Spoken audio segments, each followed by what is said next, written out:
ನಮಸ್ಕಾರ ಸ್ನೇಹಿತರೆ, ನಮ್ಮ ಚಾನೆಲ್ಗೆ ಸ್ವಾಗತ. ತನ್ನ ತಂದೆಯ ವಿವಾದಾತ್ಮಕ ಮತ್ತು ಅಗ್ರೆಸಿವ್ ರಾಜಕೀಯದ ನೆರಳಲ್ಲಿ ಬೆಳೆದು ಬರೋಬ್ಬರಿ 150ರಿಂದ 250 ಕೋಟಿ ರೂಪಾಯಿಗಳ ಒಂದು ದೊಡ್ಡ ಕಾರ್ಪೊರೇಟ್ ಸಾಮ್ರಾಜ್ಯವನ್ನ ಸದ್ದಿಲ್ಲದೆ ಕಂಟ್ರೋಲ್ ಮಾಡ್ತಾ ಇದ್ದಾರೆ. ಒಂದ್ ಕಡೆ ಅವರ ತಂದೆ ಸದಾ ನ್ಯೂಸ್ ಚಾನೆಲ್ಗಳಲ್ಲಿ, ವಿವಾದಗಳಲ್ಲಿ, ಬಿಸಿ ಬಿಸಿ ಭಾಷಣಗಳಲ್ಲಿ ಹಾಗೂ ಪ್ರೊಟೆಸ್ಟ್ಗಳಲ್ಲಿ ಕಾಣಿಸ್ಕೊಳ್ತಾರೆ. ಜನ ಯಾವಾಗ್ಲೂ ಅವರ ಸ್ಟೇಟ್ಮೆಂಟ್ಗಳ ಬಗ್ಗೆನೇ ಮಾತಾಡ್ತಾ ಇರ್ತಾರೆ.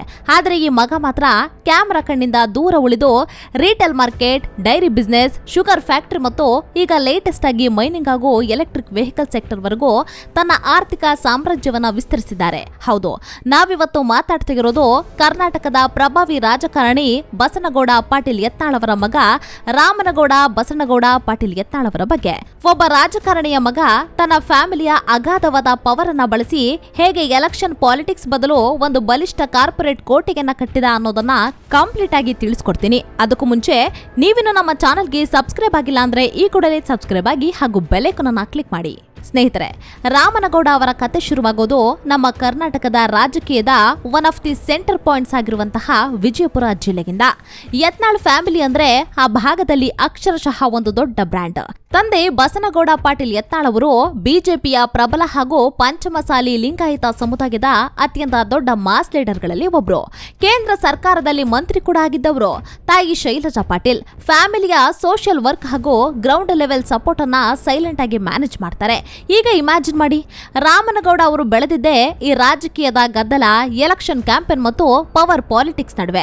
ಸಾಮಾನ್ಯವಾಗಿ ನಾವೆಲ್ಲ ಸ್ಕೂಲು, ಕಾಲೇಜು ಅಂತ ನಾರ್ಮಲ್ ಲೈಫ್ ಅನ್ನ ಎಂಜಾಯ್ ಮಾಡ್ತಾ ಇದ್ರೆ, ರಾಮನಗೌಡ ಅವರಿಗೆ ಚಿಕ್ಕ ವಯಸ್ಸಿನಿಂದಲೇ ವೋಟ್ ಬ್ಯಾಂಕ್ ಹೆಂಗ್ ಕೆಲಸ ಮಾಡುತ್ತೆ, ಬ್ಯೂರೋಕ್ರಸಿ ಹೇಗ್ ವರ್ಕ್ ಆಗುತ್ತೆ, ಸರ್ಕಾರಿ ಆಫೀಸ್ಗಳು ಹೇಗೆ ಕಂಟ್ರೋಲಿಗೆ ಬರುತ್ತೆ ಮತ್ತು ಮುಖ್ಯವಾಗಿ ಪೊಲಿಟಿಕಲ್ ಪವರ್ ಅನ್ನ ಬಿಸ್ನೆಸ್ ಪವರ್ ಆಗಿ ಹೇಗೆ ಕನ್ವರ್ಟ್ ಮಾಡಬಹುದು ಅನ್ನೋದನ್ನ ಪ್ರಾಕ್ಟಿಕಲ್ ಆಗಿ master class day to day life ನಲ್ಲೇ ಸಿಕ್ಕಿಬಿಟ್ಟಿತ್ತು.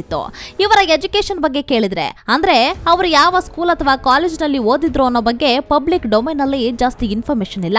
ಆದ್ರೆ ಅವರ ತಂದೆ ಧಾರವಾಡದ SSP ಕಾಲೇಜ್ ನಲ್ಲಿ BCom ಓದಿದ್ರಿಂದ ರಾಮನಗೌಡ ಅವರು ಕೂಡ ಕಾಮರ್ಸ್ ಬ್ಯಾಕ್ ಗ್ರೌಂಡ್ ಇಂದಲೇ ಬಂದಿರಬಹುದು ಅಂತ ಹೇಳಲಾಗುತ್ತೆ. ಸ್ನೇಹಿತರೆ, ಯೂಶಲಿ ಈ MLA MP ಮಕ್ಕಳಿಗೆ MLA MP ಟಿಕೆಟ್ಗಳು ಈಸಿಯಾಗಿ ಸಿಕ್ಬಿಡ್ತವೆ.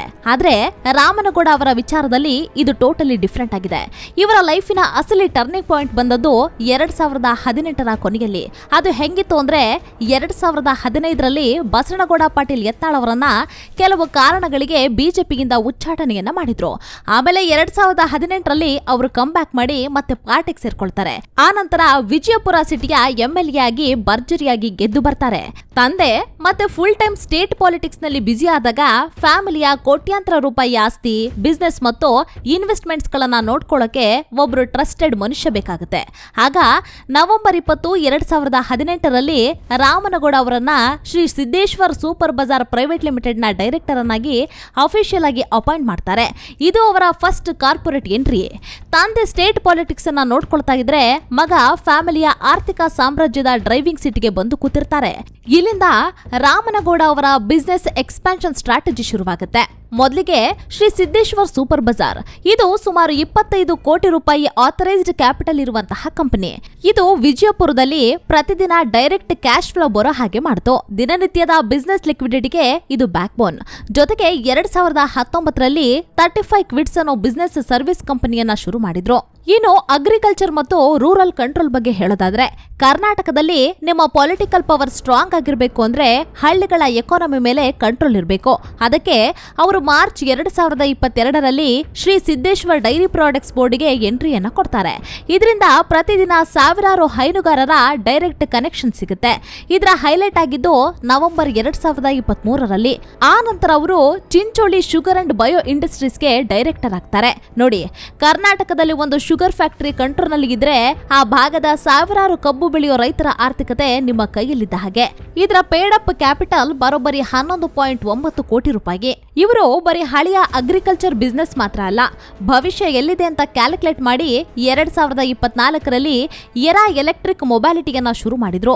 EV ಸೆಕ್ಟರ್ಗೆ ಗವರ್ಮೆಂಟ್ ಇಂದ ದೊಡ್ಡ ಮಟ್ಟದ ಸಬ್ಸಿಡಿ ಸಿಗುತ್ತೆ ಅಂತ ಅವರಿಗೆ ಚೆನ್ನಾಗಿ ಗೊತ್ತಿತ್ತು. ಜೊತೆಗೆ ಡಿಸೆಂಬರ್ 2024ರಲ್ಲಿ ಸಿದ್ದಸಿರಿ ಇಂಡಸ್ಟ್ರೀಸ್ ಅನ್ನ ಶುರು ಮಾಡಿ ಮೈನಿಂಗ್ ಸೆಕ್ಟರ್ಗೂ ಸಹ ಎಂಟ್ರಿ ಕೊಡ್ತಾರೆ.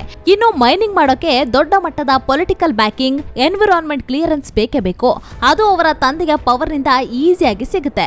ಇವರ ನೆಟ್ವರ್ತ್ ಲೆಕ್ಕಾಚಾರವನ್ನ ಹಾಕೋದಾದ್ರೆ 2023ರ ಎಲೆಕ್ಷನ್ ನ ಅಫಿಡವಿಟ್ ನ ಪ್ರಕಾರ ಫ್ಯಾಮಿಲಿಯ ಒಟ್ಟು ಆಸ್ತಿ ಕೇವಲ 26.1 ಕೋಟಿ ರೂಪಾಯಿ ಅಂತ ಡಿಕ್ಲೇರ್ ಆಗಿದೆ. ಆದ್ರೆ ಇದು ಬರೀ ಪೇಪರ್ ಮೇಲಿನ ಬುಕ್ ವ್ಯಾಲ್ಯೂ. ಅವರು ಕಂಟ್ರೋಲ್ ಮಾಡ್ತಾ ಇರೋ ಶುಗರ್ ಫ್ಯಾಕ್ಟರಿ, ಸೂಪರ್ ಬಜಾರ್, 2 ಕೋಟಿಗಿಂತ ಹೆಚ್ಚು ಬೆಲೆ ಬಾಳುವ ಕಮರ್ಷಿಯಲ್ ಬಿಲ್ಡಿಂಗ್ಸ್ ಗಳು, ಇನಾಮುರ, ಹೊನ್ನೊಟಗಿ, ಜುಮನಾಳದಲ್ಲಿರೋ 106 ಎಕರೆ ಲ್ಯಾಂಡ್ ಬ್ಯಾಂಕ್ಸ್ ಗಳು, 32 ಲಕ್ಷದ ಟೊಯೋಟಾ ಫಾರ್ಚುನರ್, 40 ಲಕ್ಷದ ಕಿಯಾ ಕಾರ್ನಿವಲ್ ಕಾರುಗಳು ಎಲ್ಲವನ್ನು ಇವತ್ತಿನ ಮಾರ್ಕೆಟ್ ರೇಟ್ ನಲ್ಲಿ ಕ್ಯಾಲ್ಕುಲೇಟ್ ಮಾಡಿದ್ರೆ ಈ ಎಂಪೈರ್ ನ ವ್ಯಾಲ್ಯೂಯೇಷನ್ ಈಸಿಯಾಗಿ 150ರಿಂದ 250 ಕೋಟಿ ದಾಟುತ್ತೆ. ಈ ಎಂಪೈರ್ ಅನ್ನ ರನ್ ಮಾಡಕ್ಕೆ ಅವರ ಜೊತೆ ರಮೇಶ್ ಬಿರಾದರ್, ಜಗದೀಶ್ ಕ್ಷತ್ರಿ ಅವರಂತಹ 16ರಿಂದ 21 ವರ್ಷಗಳಿಂದ ಫ್ಯಾಮಿಲಿಗೆ ಲಾಯಲ್ ಆಗಿರುವಂತಹ ದೊಡ್ಡ ಟೀಮ್ ಇದೆ. ಆದ್ರೆ ಇಷ್ಟೆಲ್ಲ ಸಕ್ಸಸ್ ಇದ್ರೂ ಈ ಸಾಮ್ರಾಜ್ಯದ ಹಿಂದೆ ದೊಡ್ಡ ದೊಡ್ಡ ಕಪ್ಪು ಚುಕ್ಕಿಗಳು, ರಿಸ್ಕ್ಗಳು ಸಹ ಇವೆ. ಅದರಲ್ಲಿ ಮೊದಲನೇದೇ ಅವರ ತಂದೆಯ ಅಗ್ರೆಸಿವ್ ಪಾಲಿಟಿಕ್ಸ್. ಬಸನಗೌಡ ಪಾಟೀಲ್ ಯತ್ನಾಳ್ ಅವರು ಆಗಾಗ ಸ್ವಂತ ಪಾರ್ಟಿ ಲೀಡರ್ಗಳಾದ BS ಯಡಿಯೂರಪ್ಪ ಹಾಗೂ BY ವಿಜಯೇಂದ್ರ ಅವರ ವಿರುದ್ಧನೇ ಪಬ್ಲಿಕ್ ಆಗಿ ಸಿಕ್ಕಾಪಟ್ಟೆ ಸ್ಟೇಟ್ಮೆಂಟ್ಸ್ ಗಳನ್ನ ಕೊಡ್ತಾರೆ. ಪಾರ್ಟಿ ಪರ್ಮಿಷನ್ ಇಲ್ಲದೆ ವಕ್ಫ್ ಬೋರ್ಡ್ ಪಂಚಮಸಾಲಿ ಮೀಸಲಾತಿ ಅಂತ ಪ್ರೊಟೆಸ್ಟ್ ಮಾಡ್ತಾರೆ. ಇದರಿಂದ ಬಿಜೆಪಿ ಹೈಕಮಾಂಡ್ ಅವರಿಗೆ ಶೋ ಕಾಸ್ ನೋಟಿಸ್ ಅನ್ನು ಸಹ ಕೊಟ್ಟಿದೆ. ರಾಮನಗೌಡ ಅವರ ಹೊಸ ಮೈನಿಂಗ್ ಹಾಗೂ EV ಬಿಸಿನೆಸ್ ಗಳಿಗೆ ಗವರ್ಮೆಂಟ್ ಕ್ಲಿಯರೆನ್ಸ್ ತುಂಬಾನೇ ಇಂಪಾರ್ಟೆಂಟ್. ಒಂದ್ ವೇಳೆ ತಂದೆಗೆ ಈ ಪೊಲಿಟಿಕಲ್ ಫೈಟ್ ನಿಂದ ರೂಲಿಂಗ್ ಪಾರ್ಟಿ ಏನಾದ್ರೂ ಟಾರ್ಗೆಟ್ ಮಾಡಿದ್ರೆ ಮಗನ ಬಿಸಿನೆಸ್ ಲೈಸೆನ್ಸ್ಗೆ ದೊಡ್ಡ ಪ್ರಾಬ್ಲಮ್ ಆಗೋ ಚಾನ್ಸಸ್ ಇರುತ್ತೆ. ಇನ್ನು ಎರಡನೆಯ ದೊಡ್ಡ ರಿಸ್ಕ್ ಅಂದ್ರೆ ಹ್ಯೂಜ್ ಬ್ಯಾಂಕ್ ಸಾಲ. ಚಿಂಚೋಳಿ ಶುಗರ್ ಫ್ಯಾಕ್ಟರಿ ಮೇಲೆ ಪಂಜಾಬ್ ನ್ಯಾಷನಲ್ ಬ್ಯಾಂಕ್ ನಿಂದ ಸುಮಾರು 210 ಕೋಟಿ ರೂಪಾಯಿಗಳ ಚಾರ್ಜ್ ಅಥವಾ ಸಾಲ ಇದೆ. ಶುಗರ್ ಇಂಡಸ್ಟ್ರಿ ಅನ್ನೋದು ರೈತರ ಇಳುವರಿ ಮತ್ತು ಮಾರ್ಕೆಟ್ ರೇಟ್ ಮೇಲೆ ನಿಂತಿರುತ್ತೆ. ಒಂದ್ ವೇಳೆ ಕಬ್ಬಿನ ಬೆಲೆ ಕಮ್ಮಿ ಆದ್ರೆ ಅಥವಾ ಗವರ್ಮೆಂಟ್ ರೇಟ್ ಫಿಕ್ಸ್ ಮಾಡೋದ್ರಲ್ಲಿ ಹೆಚ್ಚು ಕಮ್ಮಿ ಆದ್ರೆ ಈ 210 ಕೋಟಿ ರೂಪಾಯಿ ಸಾಲ ದೊಡ್ಡ ನಾನ್ ಪರ್ಫಾರ್ಮಿಂಗ್ ಅಸೆಟ್ ಆಗುತ್ತೆ. ಇದರ ಜೊತೆಗೆ ಸಿದ್ದಸಿರಿ ಚಿಟ್ಸ್ ಅನ್ನೋ ಚಿಟ್ ಫಂಡ್ ವ್ಯವಹಾರ ಕೂಡ ಲಿಸ್ಟ್ ನಲ್ಲಿದೆ. ನಿಮ್ಗೆಲ್ಲ ಗೊತ್ತಿರೋ ಹಾಗೆ ಚಿಟ್ ಫಂಡ್ಗಳು ಯಾವಾಗ್ಲೂ ED ಮತ್ತು RBI ನ ಕಣ್ಗಾವಲಿನಲ್ಲಿ ಇರ್ತವೆ. ಇಲ್ಲೇನಾದ್ರೂ ಸಣ್ಣ ಮಿಸ್ಟೇಕ್ ಆದ್ರೂ ಇಡೀ ನೆಟ್ವರ್ಕಿಗೆ ಡ್ಯಾಮೇಜ್ ಆಗುತ್ತೆ.